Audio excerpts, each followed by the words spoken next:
My name's Dave DeBow, founder of MoneyPartnerFormula.com, and this show is built for everyday real estate investors who are actively doing deals and looking to scale using other people's money. So if you're an active real estate investor and you want to get featured on this show to talk about your own real estate and capital raising experiences, then just go to daveinterviewyou.com. Now let's get rolling with this episode, and remember to subscribe for daily interview content. So if you have purchased a property, especially a commercial property in the past, and you've gone through a bank or you've gone through some sort of a mortgage professional, you're hoping that you're getting the best possible rate, but you never really quite know if you are or not. Well, today my special guest, zooming in from New Jersey, is Ira Zlotowitz, and Ira says he's cracked the code on that. In fact, that's what their company is all about, is mortgage assurance, where you talk about how people can know they're getting the best rates possible when they're getting financing. So Ira, welcome to the show. Hey, thank you so much. Glad to be here. Appreciate it. So Ira, I kind of told people a little bit about what you do, but didn't do it justice. So give us the big picture, 30,000 foot perspective. What do you guys do, and who do you help, and what problem do you solve for them? Okay. So if you don't mind me flipping it, the problem I solve first and then the solution. What we found interesting is that 95% of commercial real estate owners, whether they go direct or whether they use a broker, they all feel buyer remorse. They left some money on the table. They could have gotten a little better. They pay too much. Yeah. Yeah, but some they say because my broker didn't work hard enough, or because my deal was too small, the banker didn't care. Whatever the reason is, maybe a term, something. And that's crazy, 95%. So I was a mortgage broker my whole career, financing billions a year. We got venture back to build a Netflix of this industry. And I said, you know something? I have a way to guarantee that for you. Whether you go to a broker or whether you go direct, I'm not competing. I can work with whoever you're working with. For $4,500 fixed fee, I will shop your deal, guarantee you the best financing, and then after you sign the term sheet, I stay with you till the term sheet. You can go direct and finish, pay me no commission, or you can use a broker and pay the broker. I can work alongside a broker, work direct, whatever you want. I'm agnostic. The trick is, what's the difference between what you do and what a regular mortgage broker is supposed to do? Only two differences. One is I stop after the term sheet. And number two is I charge a fixed $4,500 irrespective to the loan amount. Basically, I'm your in-house team, paid a la carte per deal. But why the magic works is as follows. The magic works is because there's three things that happen at the same time. We are humans. As humans, we produce the best when we have competition. So when someone engages me and says, Ira, let's say the person uses a broker. Use that example. Person uses a broker. He calls up his broker and says, hey, broker, just want to let you know, you're my first love. I'm staying with you, but I want to engage GParency. I have a fiduciary to my investors to get the best. So Mr. Broker, pick the top 5 banks. Do you know what's going to happen when you hang up the phone? That broker is going to huddle with his team and pick the best banks, and we use every favor and beat those banks up and work them to the bone to leave no meat or fat on the bone. So right off the bat, you recouped your $4,500, number one. Number two, we're doing about $300 million a month. We use AI to track over 3,000 lenders throughout the country. I use AI to narrow it down, which are the next 10, 15, or 20 lenders that make the most sense. And then I shop it there. And I see maybe there's a better rate, a better term, a better structure. And the third part is, I think, the main thing. I have no ulterior motive. So your flat fee. Right. So, but when I got my flat fee, so now I could call up the borrower and say, listen here, these are all your offers on the table. Leverage this against that one.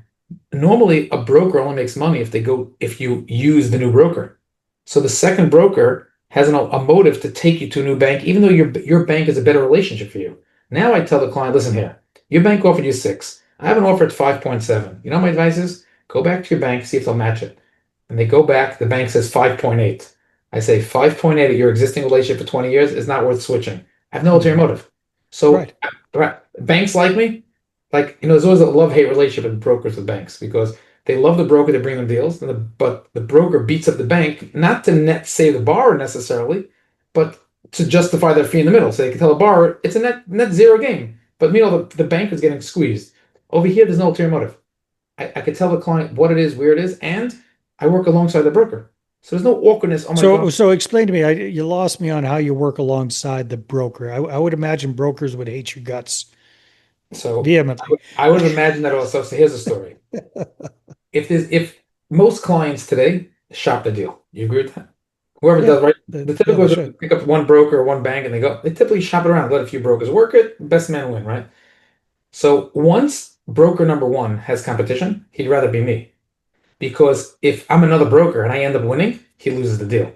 By me, even if I bring a better bank to the table, I don't care who he closes by. I advise the client. The client could take if my offer is best, the client could take my offer, my term sheet, go to his broker and say, hey, Mr. Broker, close it, and I'll still pay you a commission at closing. So the broker of all the competition, yeah, he'd rather not have any competition. But of all Mhm. the competition in the world, he'd rather be me than anybody else. I even have brokers who engage me. I have a broker, Ira, you're an idiot.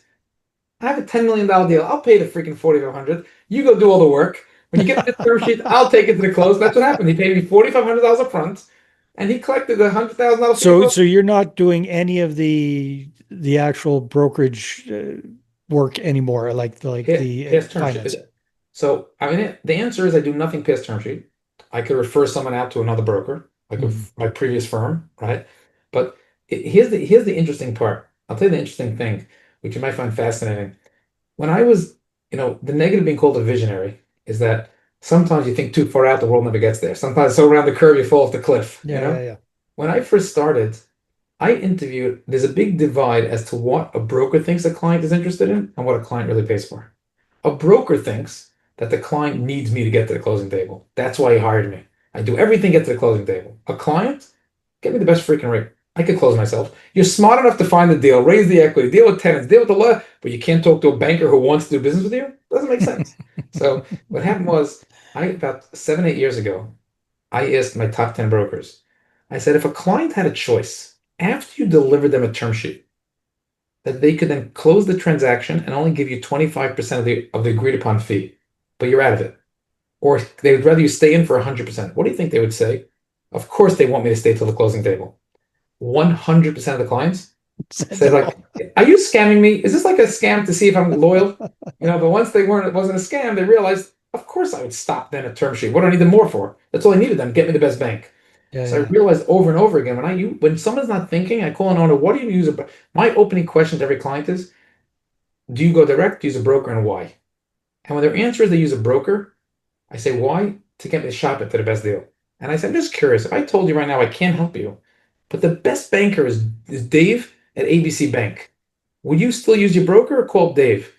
Because I call Dave. So I said, I'll do more. I'll underwrite the deal. I'll shop the deal. I'll negotiate the term sheet, create the account. I'll do everything until you sign that term sheet. And then I take a step back. And if God forbid the deal dies, I'll come back in and shop it again. The $4,500 is a fixed fee. So it took time in the beginning for people to get it. I made mistakes when I opened up. I had a monthly fee and I could offer an option to take it to the closing. It came too crazy. Simple. Yeah, Problem, nice, one nice solution, solution. and I that's it. like it. Yeah. So, but it's an interesting dynamic. That another thing which people find fascinating, that there's 80% of owners go direct. 15% of owners use a broker only to shop. And if it's better, it's okay. If they get better, they go with them. 5% are married to the broker. Their broker's like their partner without equity. So I'm playing for the 95% of the market, with or without a broker. This 5%, they also use me. And there the brokers have real respect because they're happier I'm involved. Because here's the story. If someone wants to understand what makes a broker a top broker, like I license my data. Why? To competition.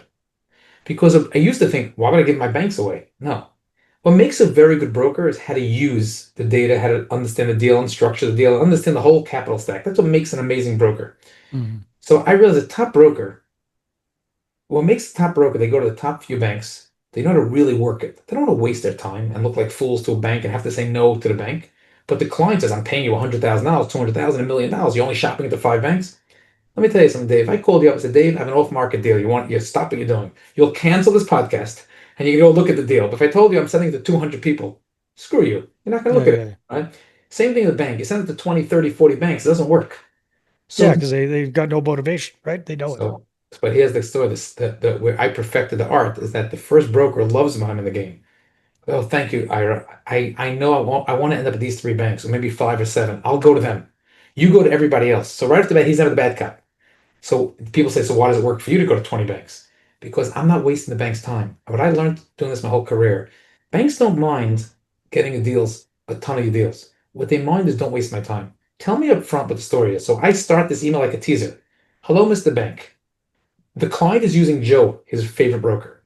Joe thinks he's going to be able to get this deal. Do you want to compete or not? So they don't have to spend any time, 3 seconds, and they look like a ticker. I'm sending through a database, a ticker of a teaser. And if they like it, I'll send the rest of the deal. Like I had a story, guy goes, Ira, you know what I'm looking at right now outside my window? I said, no. I'm looking at that building. Yes, I'm not losing it. Send me the deal and I'll make sure to beat it. You know what I mean? Like that happens all the time. So sometimes they So, go to my bank. so walk me through how that works then, Ira. So you've got how many banks that you're shopping things out to? So this is great. I track every known active lender in the country. Okay, so Oh, thousands. it's like thousands. And we Okay, track them. I believe we have the best banking data for three reasons, especially now that I license my data to competitors. So I get their feedback. There's three ways to get data. Number one is public data. Every deal closes, it's certified. Number two, a banker tells you, I lend in Michigan, I live in London, Texas, like that. Number three is when you actually send a deal and you get the response back. All right, what the hell did you send this to me for? Well, you said you lend in Michigan. Well, not this type of property. Not you learn the nuances of the story. If you're yeah, into AI, I'll tell you a fascinating thing why AI helps banking was better now. yeah, If my whole career, your whole career, if you were doing brokering, you'll put a list together. Okay, this bank likes to lend in this area, this property type, this loan amount, etc., etc. What happens when a bank says my minimum loan is 5 million, but for a strong borrower, I'll go down to two? Where do you store that? It's a note field. hmm If I don't remember, It it gets doesn't matter. lost. Yeah, you're never going to remember that But stuff. AI has it now. You could have a strong borrower of a $2 million deal. It'll give you every $2 million lender plus that lender. Very cool. So Yeah, we have an algorithm that based on we track every list that we put together and we sort it by 1 to 100. And the algorithm, the point system, figures out what the best order is. So we track every deal after it closes, machine learning, and we find out why was it on the top 10 list? Why not? And we go back and forth. So residential banks is very simple, your credit score and your income. Commercial is a story. yeah. So you have to go to a wider net. So we have a wider net sorted. So I find that if from a high level, if you narrow down all the banks to two or three filters, if you're using 20 filters, you're missing banks. Two to three filters, you probably get about 100 banks for any type of deal. And then from there, you start from one. It's really paying for time. You're paying someone to call bank one, bank two, bank. It's a data slash time.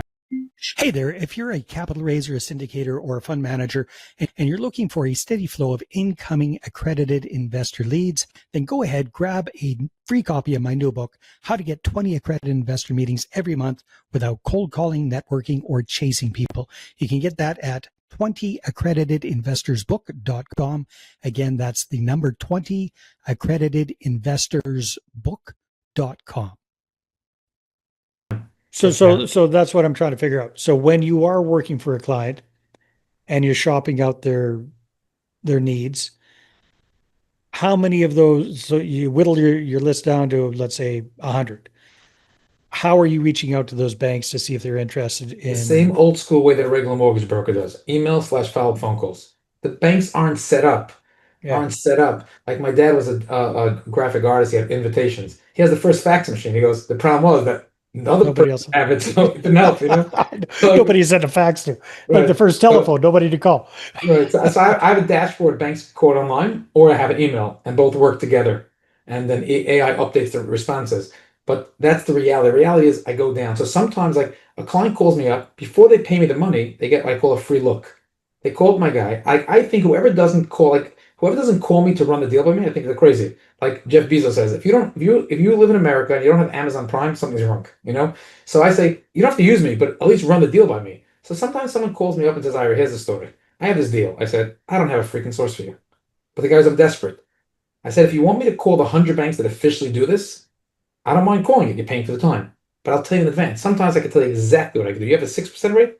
I have 5.6. I know I could beat that like crazy. Different thing. And everything in between. So sometimes we're going out to 60, 70 lenders. Like when a certain person's bank changed and they canceled them and they've hit their max and there was a specialty product, I said, listen, there's 70 banks. He goes, I'm paying you to call the 70, find me two or three that will be interested. I'll take over. Everyone has a different need. Get me a stalking horse bid. Get me a real. I never waste the bank's time. What the banks like is I don't BS them, tell them everything up front. The name of the company, GParency, stands for GP for general partner and transparency. That's the name. So there's always gonna be transparency across the board, straight up front. So I can tell people my guarantee of the best deal. is I'm not guaranteeing somebody that I'm going to get you what you want. But Mm. I'll tell you what to expect. You won't find a better deal by the time we're done. But between getting your broker, who you love, or your existing lenders motivated to the hilt, combined with me going to the broader market and having no ulterior motive to advise you, like the big that produces the best. The best compliment is we had a client calls up and says, Ira, I gave it exclusive to a huge brokerage firm, large deal. I said, you want me to put it together? Like, he goes, no, I want you just for your advice. I know that for my size deal, every time I get an offer from the broker and the lender, I'm going to show it to you. You'll give me 2 cents. Okay, that was the easiest deal for me. I didn't have to physically do anything. I was driving home. He's talking to me, and that's the business model. Nice. Ira, this is fascinating. I'm sure there's going to be some people interested in finding out more. Where should they go? The website's the best, GParency.com. Keep it simple. And we live in a world, like you said, today we're in an AI world. You type my name and number, my phone number pops up, or every other ways to reach. But everything through GParency is the easiest way to reach me, or if you get my cell direct. Awesome, Ira. Well, hey, thanks for being on the show and sharing what you're up to. I think it's really, really smart. Good on you for Thank you. coming up with that. All right, everybody. Thanks for tuning in. We'll see you on the next episode. Hey there. I really hope you enjoyed that episode. And as always, if you want to listen to more daily interview content, make sure you subscribe. And if you're an active real estate investor and you're doing deals and you'd like to get featured on this show, then just head over to daveinterviewsyou.com.